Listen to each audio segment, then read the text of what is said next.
오늘 우리에게 주시는 말씀은 잠언 25장 6절로 7절 말씀과 누가복음 14장 1절과 17절로 14절 말씀입니다. 먼저 잠언 말씀 봉독하겠습니다. 왕 앞에서 스스로 높은 채 하지 말며 대인들의 자리에 서지 말라.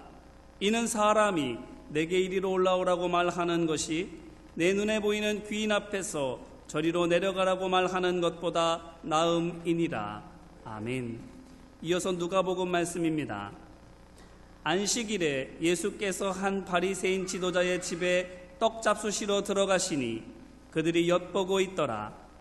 청함을 받은 사람들이 높은 자리 택함을 보시고 그들에게 비유로 말씀하여 이르시되 내가 누구에게나 혼인잔치에 청함을 받았을 때에 높은 자리에 앉지 말라. 그렇지 않으면 너보다 더 높은 사람이 청함을 받은 경우에 너와 그를 청한 자가 와서 너더러 이 사람에게 자리를 내주라 하리니 그때에 내가 부끄러워 끝자리로 가게 되리라. 청함을 받았을 때에 차라리 가서 끝자리에 앉으라. 그러면 너를 청한 자가 와서 너더러 벗이어 올라앉으라 하리니 그때에야 함께 앉은 모든 사람 앞에서 영광이 있으리라. 무릇 자기를 높이는 자는 낮아지고 자기를 낮추는 자는 높아지리라. 또 자기를 청한 자에게 이르시되 내가 점심이나 저녁이나 베풀거든 벗이나 형제나 친척이나 부한 이웃을 청하지 말라. 두렵건대 그 사람들이 너를 도로 청하여 내게 갚음이 될까 하노라. 잔치를 베풀거든 차라리 가난한 자들과 몸 불편한 자들과 저는 자들과 맹인들을 청하라. 그리하면 그들이 갚을 것이 없으므로 내게 복이 되리니 이는 의인들의 부활 시에 내가 갚음을 받겠음이라 하시더라. 아멘. 오늘 9월 초하루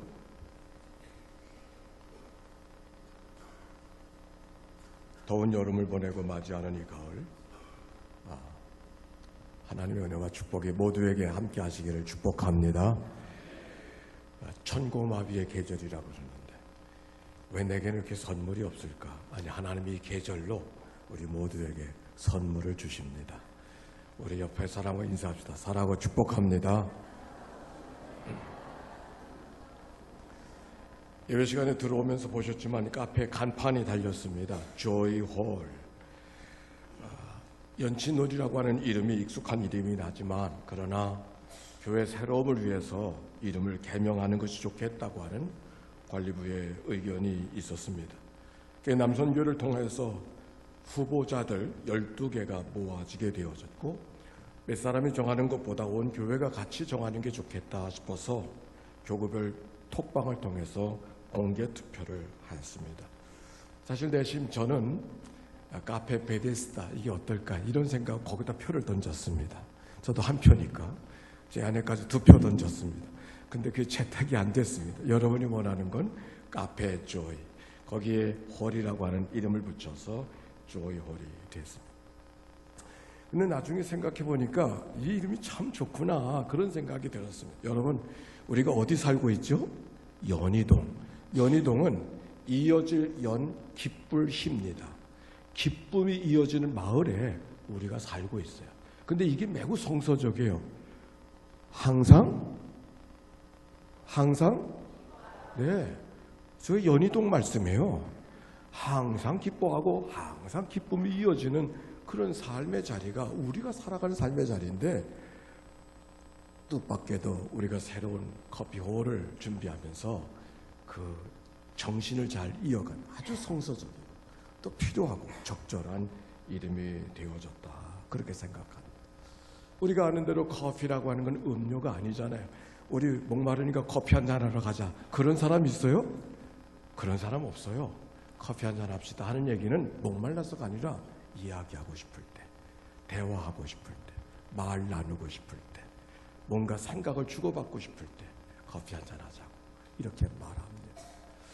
교회가 좀 더 차원 높은 커피가 만들어지는 것은 단순히 커피가 아니라 우리가 서로 대화하고 마음을 나눠주는, 그래서 공동체가 경험되어지는 그런 자리, 아니 뿐만 아니라 서로 섬겨주는 그런 자리,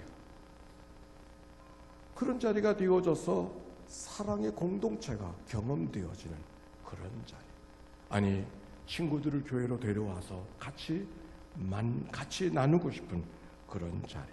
그래, 전도의 자리도 됐으면 좋겠다. 그런 생각을 갖습니다. 지난 주간에도 어느 한 교우님이 교회 잘 나오지 못하시는 분이 거기 왔다 가시면서 너무 좋다 사진을 찍고서 그리고 가신 모습을 제가 옆에서 보았습니다. 아무쪼록 우리가 다 기대하면서 조이홀 그런 자리가 되어지시기를 바랍니다. 자, 오늘 성경으로 가겠습니다. 오늘 성경은 예수님이 한 바리새인 지도자의 집에 초대를 받으셨습니다. 초대를 받았다고 하는 것은 식사 자리에 초대받았음을 의미합니다. 바리새인의 초대를 받은 것은 누가복음 7장에도 기록이 되어져 있는데, 그때와 다른 것은 그때는 한 바리새인의 집에 초대를 받은 것이고, 오늘 성경은 바리새인의 지도자 집에 초대를 받았다. 성경은 그렇게 말합니다. 예수님만 초대받은 것이 아니까 아마 지도자의 집이니까 많은 지도자들이 그 초대에 응하게 되었을 것입니다. 그런데 어느 한 사람이 앉아있다가 다른 지도자가 오니, 모든 지도자가 오니까 다른 지도자가 오니 일어나서 양보할 수밖에 없었습니다. 그리고 그 사람 옆에서 앉아있는데 또 다른 지도자가 따라오는데 또 일어서서 맞이할 수밖에 없는 지도자입니다. 그래 밀려 결국 말석에 가서 앉게 된 것 같습니다.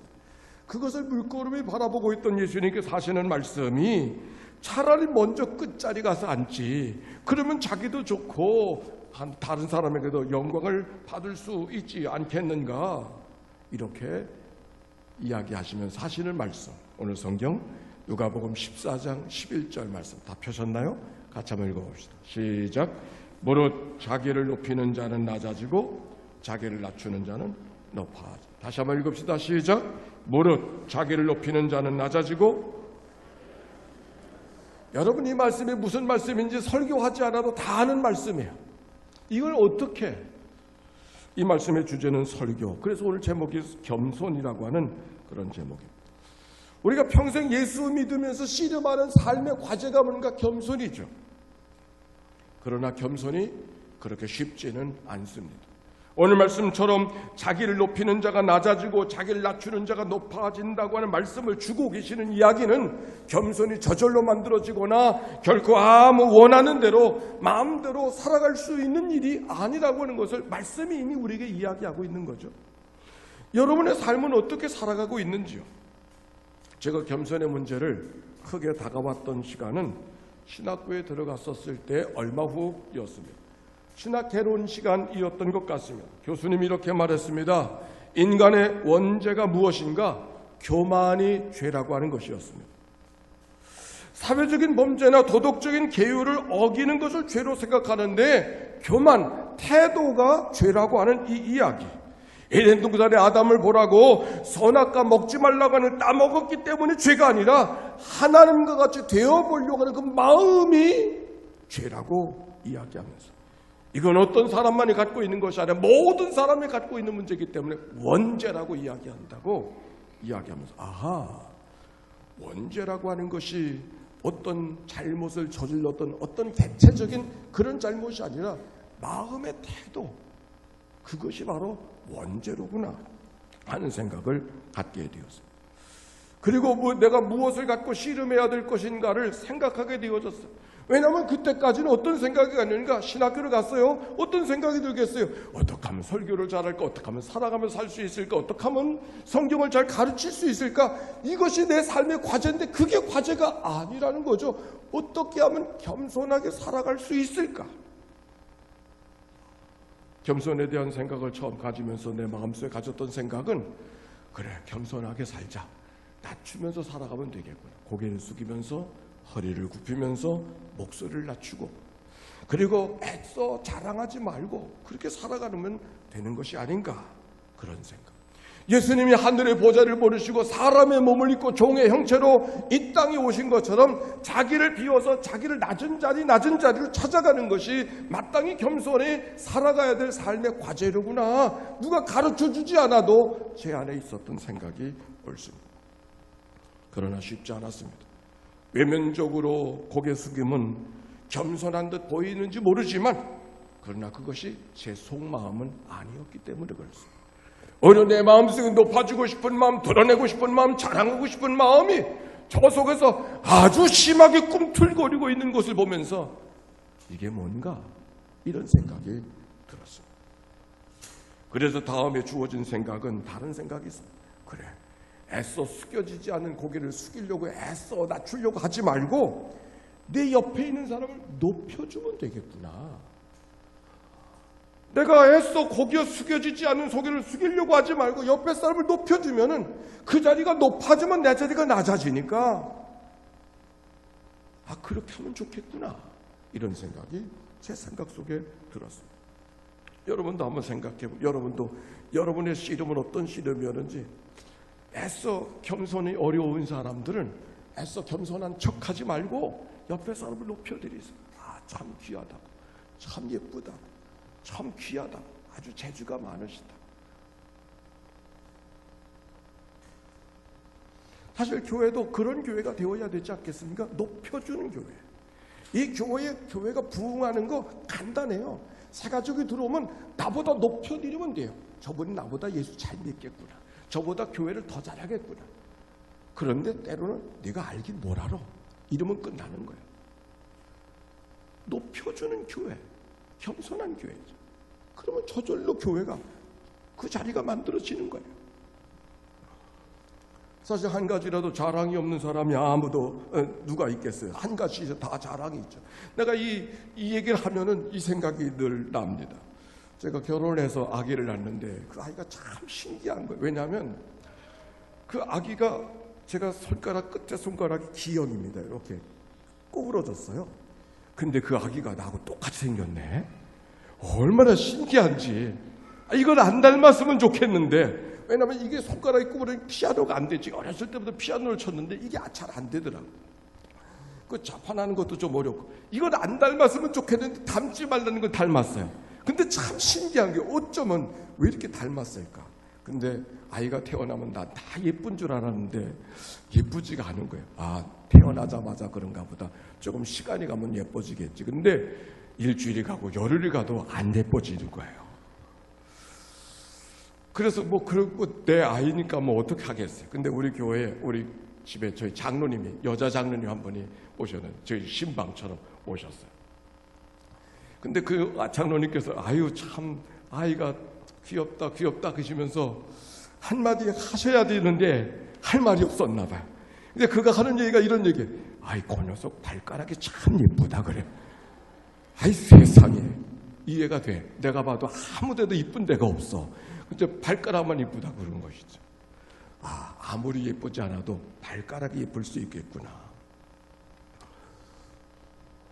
제가 평생을 목회하면서 제가 가장 큰 인상을 주신 목사님 장로님 한 분이 계셔요. 제가 부천제일교회에서 부목사 하루가 빠지지 않은 만 4년을 일했는데 거기 원목희 장로님이라는 분이 계셔요. 그분은 주먹을 쓰던 사람이었었는데 그런데 예수 믿고 완전히 변해져서 기독교 서점을 운영하다 나중에 부천의 도의원이 되어지고 그래서 경기도 교육위원장을 지낸 그런 분이고 지금 은퇴하신 분. 근데 그분은 얘기하면 어떤 사람 앞에서도 어떤 얘기를 들어도 네.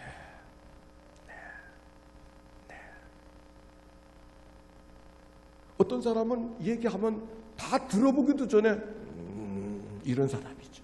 얼마나 기분 나빠요. 근데 그분은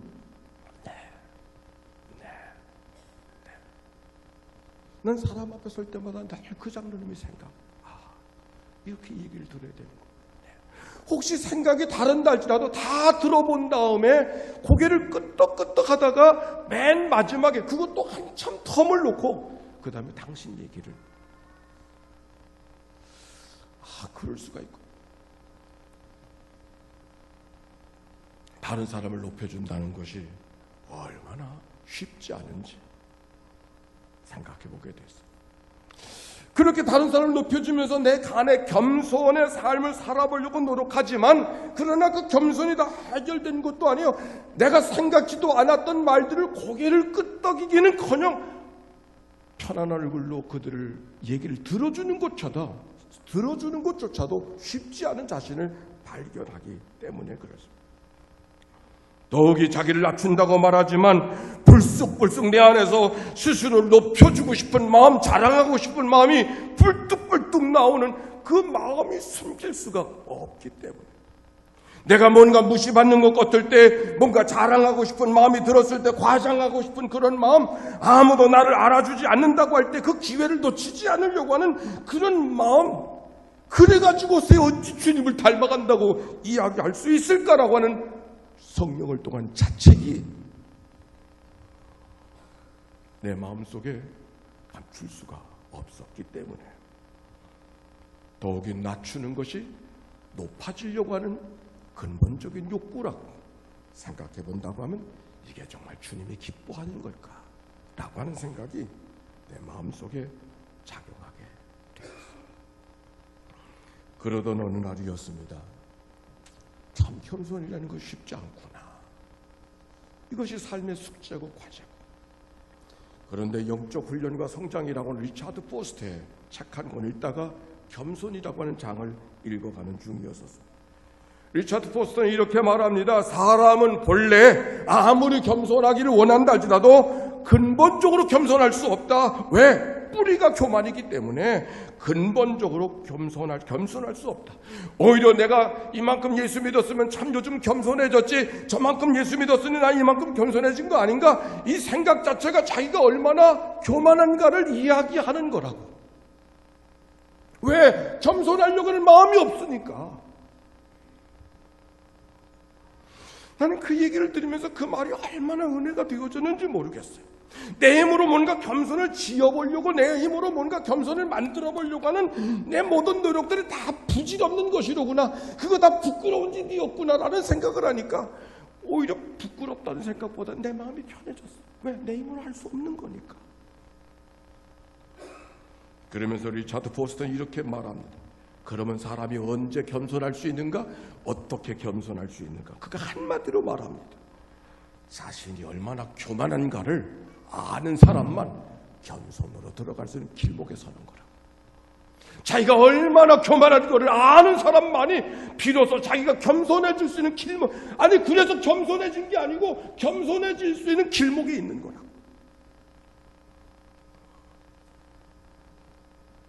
자기가 얼마나 교만한가를 알지도 못하면 겸손할 가능성도 없는 사람이라. 그는 그렇게 단정적으로 이야기하고 있었습니다. 그리고 성경 빌립보서를 보게 되었습니다. 빌립보서 3장 12절 이하의 말씀, 이번 주간에 속해 공부합니다. 내가 이미 얻었다 함도 아니요 온전히 이루었다 함도 아니라 오직 내가 그리스도 예수께 잡힌 바 된 그것을 잡으려고 달려가노라. 잡힌 바 된 그것을 잡으려고 달려가노라. 잡았다고 여기지 않았어요. 잡은 줄로 여기지 않는다 그랬어요. 아직 다 잡히지 못했지만 잡힌 바 된 그것을 잡으려고 달려가는 그 자의 삶. 아, 도중의 삶, 공사 중. 그래서 인생을 순례의 여정이라고 이야기하는 것이로구나 라고 하는 생각, 얼마나 내 마음을 편안하게 생각하게 해주었는지. 더욱이 빌립보서 2장 8절 12절에 이런 말씀이 있습니다. 따라서 합시다. 항상 복종하여 두려움과 떨림으로 너희 구원을 이루라. 항상 복종하여 두려움과 떨림으로 너희 구원을 이루라. 그리고 이어진 말씀이 이렇게 말합니다.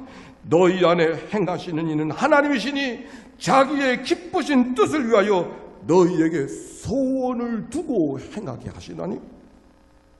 앤드루 머리의 말씀 속에 겸손이라는 일 속에 왜 우리가 겸손해야 되는가? 피조물이기 때문에, 죄인이기 때문에, 성도이기 때문에 겸손해야 되는 것은 의무라고 이야기했어요. 근데 오늘 성경 빌립보서 2장의 말씀은 겸손이 우리의 삶의 의무가 아니라 겸손이 우리를 향한 하나님의 소원이라고. 이 말씀이 머리를 치는 거예요. 아하! 이 겸손이 나만의 소원이 아니라 나를 향한 하나님의 소원이구나. 아하! 그래서 하나님의 소원을 내 가운데 이루시려고 40년 광야의 길을 걷게 하시는구나. 아하! 그래서 하나님이 고난도 주시는구나. 아하! 그래서 이런 일 저런 일 가시 같은 일들을 통해서 겸손할 수밖에 없는 삶으로 우리 인생을 이끌어 가시는 겁니다. 고난을 이해할 수 있어요. 고난을 이해해.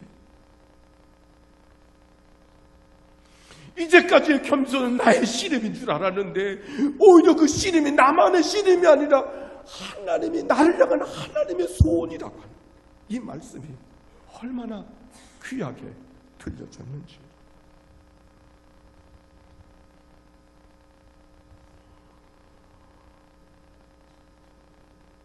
오늘도 여러분 저만이 아닐 겁니다.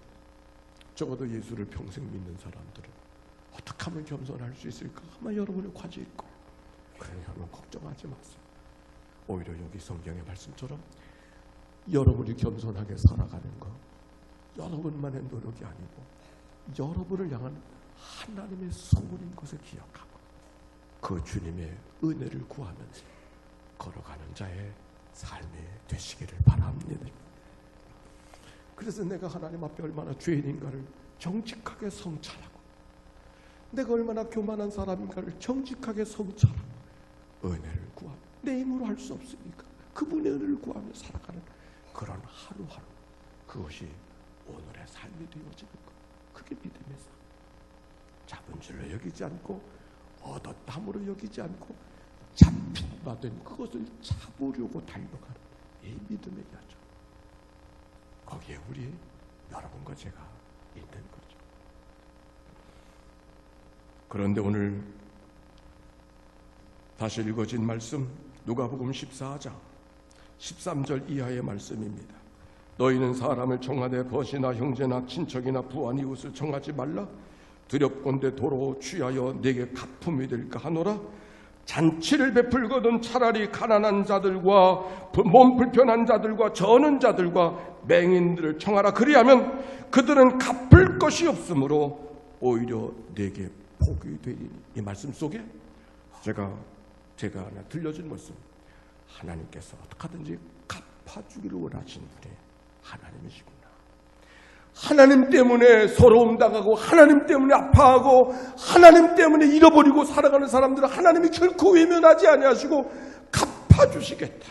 세상에서 너무 많은 복을 받으려고 애를 쓰지 말고 하나님이 갚아주시는 은혜가 우리 가운데 있구나.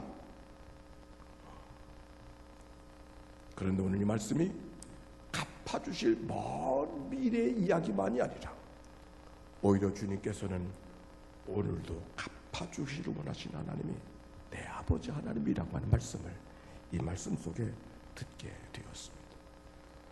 하나님이 여러분의 삶에 겸손을 씨름하는 살아가는 여러분을 갚아주기를 원하신 분이 하나님이신 줄로 믿습니다. 위로해 주시고 격려해 주시고 높여주시는 그런 은혜. 우리가 잘 아는 말씀이 있습니다. 수고하고 무거운 짐진 자들아 다 내게로 오라. 내가 너를 쉬게 해주리라. 오늘도 무거운 짐을 갖고 온 이들이 있는가요? 인생에 수고하는 것 때문에 허리가 굽은 자들이 있는가요? 주님이 주시는 쉼과 은혜가 하나님의 약속의 말씀인 것을 기억하고 하나님이 주시는 위로와 쉼과 안식이 거룩한 주의를 통하여 여러분에게 임하게 되시기를 바랍니다. 그런데 그 말씀 속에 보면은 수고하고 무거운 짐진 자들아 다 내게로 오라. 내가 너를 쉬게 해주리라 말씀하시면서 이렇게 말씀하십니다. 내 마음은 온유하고 겸손하니 내게 와서 내 멍에를 메고 내게 배우라. 그리하면 너희 마음이 쉼을 얻으리. 쉼이 언제 우리에게 찾아오는가? 내 마음이 온유하고 겸손한 주님의 마음을 우리 마음으로 받을 때 하나님이 주시는 쉼이 우리 가운데 있을 것이라고 하는 이 말씀. 지난 주간에 한 의사의 강연을 들었습니다. 제목은 이런 강의입니다. 여자는 왜 아픈가? 여자는 왜 아픈가? 남자가 아니고 왜 여자는 아픈가? 스트레스에 대한 강의였습니다. 남자는 그렇지 않은데 여자가 더 스트레스를 많이 받는다는 거죠. 그렇습니까? 그러면서 그가 하는 얘기가 그럴 수밖에 없다는 거예요. 왜냐하면 여자가 더 감성적이기 때문에.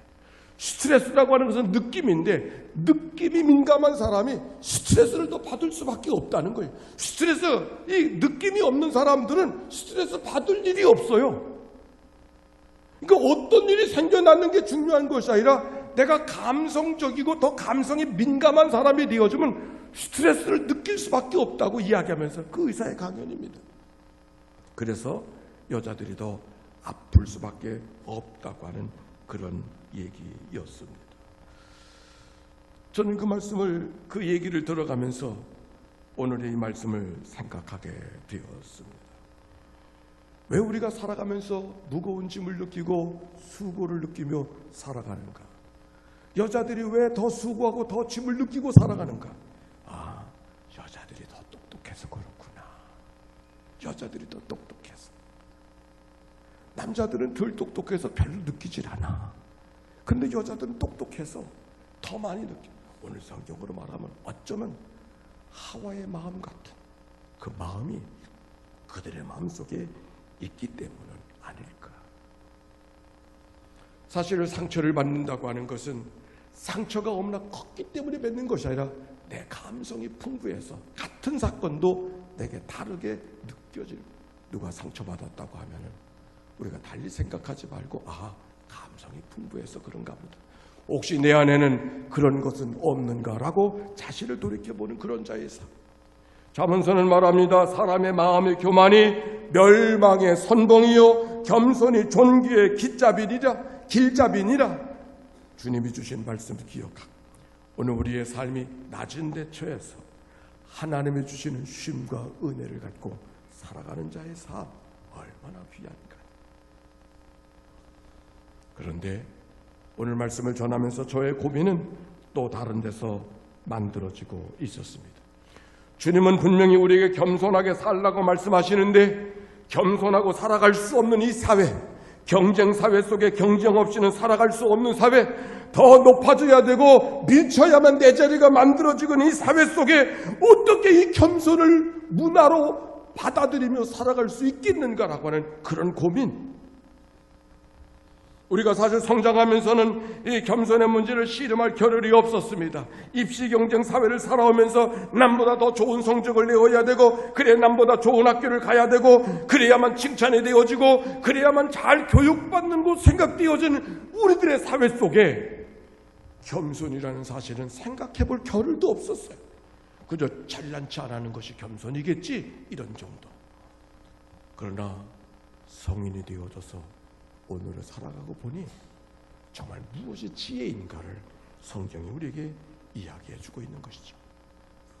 요사이 젊은이들의 문제 패러디, 조국의 문제는 조국이라고 하는 말, 다른 말이 아닙니다. 신분 사회에 대한 불편함을, 저항을 이야기하고 있는 거예요. 누군가가 신분 상승의 욕구가 누구나 다 있어서 더 열심히 공부하고 더 열심히 노력해서 그 자리에 가려고 하는데, 누구는 먼저 노력 없이도 그 자리에 가 있다고 생각을 하니까 마음이 불편해질 수밖에 없어. 이미 가진 자들에게 이것이 문제가 아니지만 이 땅의 모든 사회의 시대적 흐름과 미래의 사회는 용납하지 않아요. 그래서 세습이 용납되지 않는 거죠. 어떻게 해야 되는가? 그러면 어떻게 살아가야 되는가? 오늘 성경의 말씀, 무릇 자기를 높이는 자가 낮아지고 낮추는 자가 높아지리라. 겸손. 가로타고 전쟁의 영웅이었던 로마 장수였었던 스키피오 장군의 말, 이런 말이 남겨져 있습니다. 인생의 여정은 그에게 일어난 일 10%와 그 일에 대해서 어떻게 반응하는가에 대한 90%의 무게가 그의 인생을 결정한다고. 우린 때때로 일어나는 것이 성공인가 실패인가를 바라보면서 성공이다 실패라고 말하지만 그는 그렇게 말하지 않아요. 일어났던 일은 10%밖에 주어진 것이 없어. 다만 그 일에 대해서 어떻게 반응하는가에 따라서 인생은 90%가 결정된다는 것.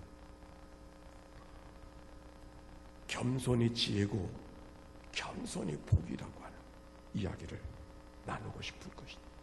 어떻게 성공할 수 있는가? 겸손이 지혜고 겸손이 복이라고 하는 이 말씀. 겸손의 말씀을 이야기하면은 늘 마음속에 다가오는 말씀이 있습니다. 빌립보서 2장 5절의 말씀.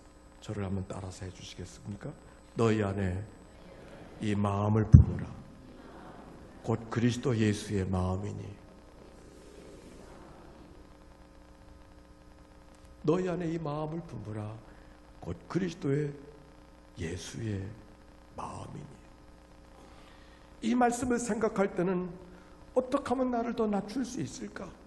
어떻게 하면 도덕적으로 더 겸손한 사람을 살아갈 수 있을까가 우리가 일반적으로 생각하는 말씀에 대한 반응이었었어요. 그런데 이번 말씀을 준비하면서 이 말씀이 다시 읽혀졌어요. 이 말씀은 우리가 얼마나 도덕적인가, 얼마나 윤리적인가, 얼마나 우리의 삶이 겸손의 모양을 갖고 있는가, 그걸 말하는 게 아니라고. 히브리 사람들이 생각하는 십계명이 기억이 났습니다. 십계명이 우리들에게는 1계명, 나 외에 다른 신을 섬기지 마라, 내게 두지 말아라. 두 번째, 다른 신을 위하여 우상을 만들지 말라. 이렇게 있는 것이 1계명, 2계명, 3계명, 망령도 일컫지 말라, 4계명, 안식일을 거룩하게 지키라. 우리의 십계명이에요. 히브리 사람들은 십계명을 이렇게 보지 않아요. 첫 번째 계명 뭔지 아세요? 나는 네 하나님 여호와라. 이게 첫 계명. 나는 네 하나님 여호와라. 그리고 나머지 것들은 다 주변적인 거. 하나님 먼저. 하나님이 하나님 되시는 삶. 그것이 바로 우리가 살아가야 될 삶의 모습. 너희 안에 이 마음을 품어라. 겸손이 뭘까? 다른 주님의 마음 먼저. 주님 먼저. 우리가 어떤 순간에서도 주님 먼저, 주님의 자리가 먼저 만들어지는, 그것이 내게 어떤 일을 주고 있는가, 그것이 내게 어떤 느낌을 주고 있는가, 그게 아니고 주님 먼저.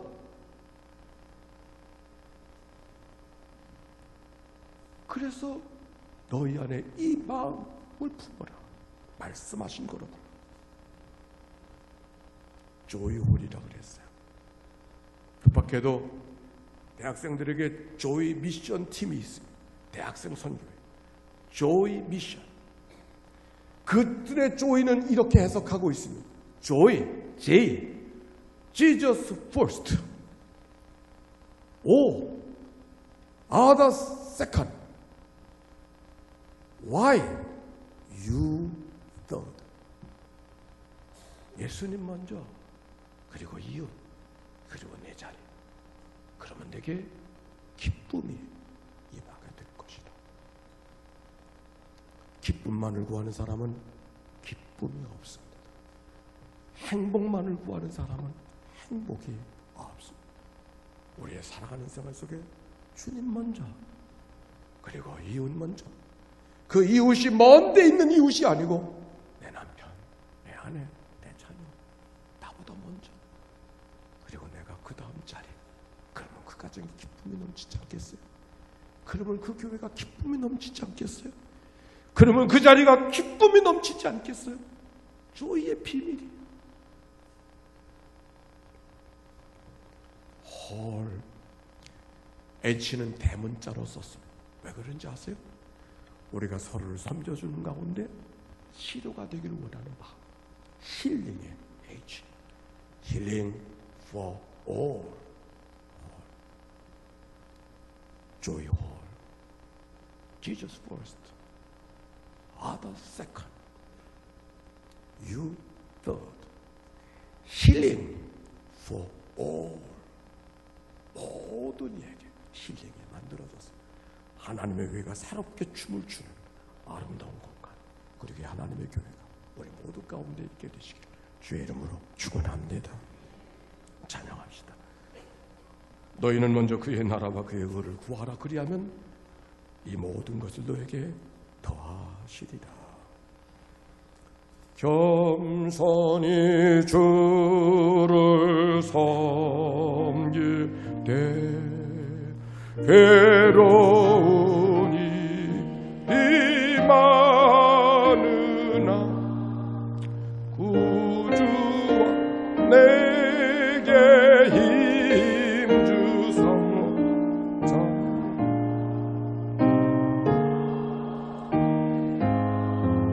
다시 한번 부릅시다. 겸손히 주를 섬길 때 괴로우니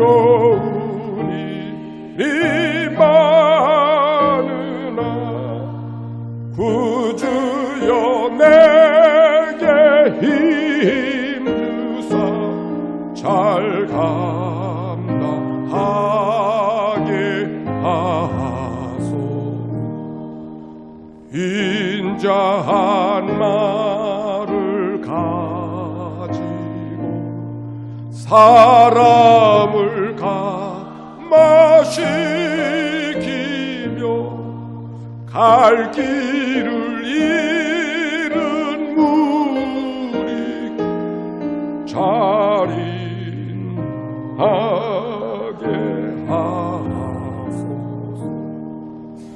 구주의 귀한 인내를 깨달아 알게 하시고 굳건한 믿음 주셔서 늘 승리하게 하소서. 장래의 영광 비추사 소망이 되게 하시며 구주와 함께 살면 참 평안하게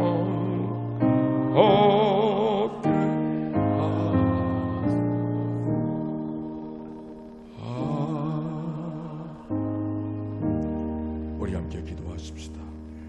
오늘 주님이 주시는 비밀한 지혜, 어떻게 살아가야 될 것인가를 답답해하는 이들이 있는가요? 주님이 우리에게 말씀해 주십니다. 내 인생의 짐이 너무 수고롭고 너무 무거워서 질척거리는 이들이 있는가요?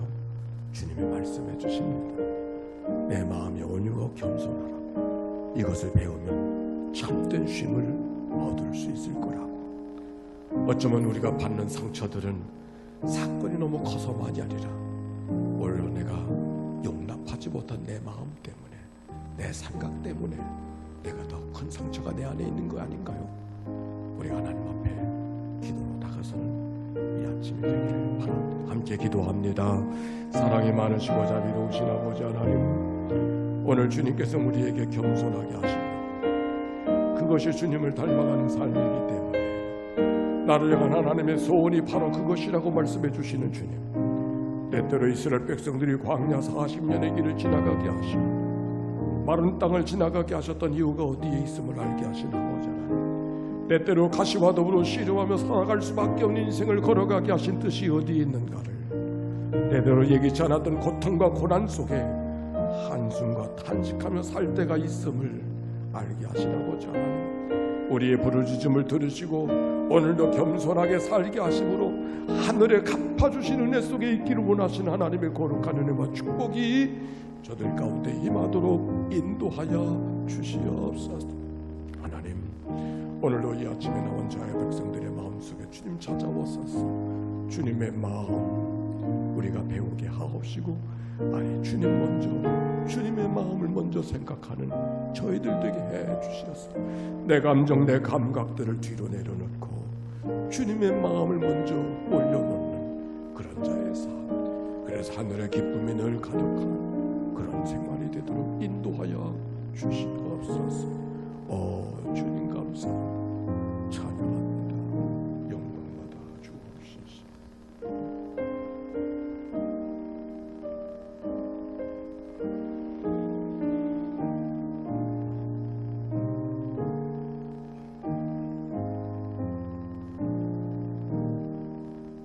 수고하고 무거운 짐진 자들아 다 내게로 오라. 내가 너희를 쉬게 하리라. 오늘도 하나님의 약속의 말씀을 믿고 간구하오니 예배하는 이들에게 원기를 회복시켜 강건하게 하시고 성령의 권능으로 생명을 누리며 살게 하여 주시옵소서. 때때로 예기치 않았던 일들이 우리의 삶을 힘들게 하고 고통스럽게 하고 때로는 절망하게 할 때가 있지만, 하나님, 내가 하나님의 백성 되길 원하시는 하나님의 소원, 하나님의 특별한 뜻이 있는 것을 기억하고 믿음으로 잘 감당하며 수용하고 주님의 마음을 먼저 앞에 두고 살아가는 주의 백성들 되게 하여 주소서. 나를 이기고 세상을 이기며 살아가는 믿음의 장부들이 되게 해 주옵소서. 오늘도 병상에서 이 예배를 드리고 있는 믿음의 권속들을 찾아가 만나 주시고 주님이 주신 위로와 평강과 쉼과 안식이 치유가 그들 가운데 임하게 하옵소서. 예수님의 이름으로 기도하옵나이다.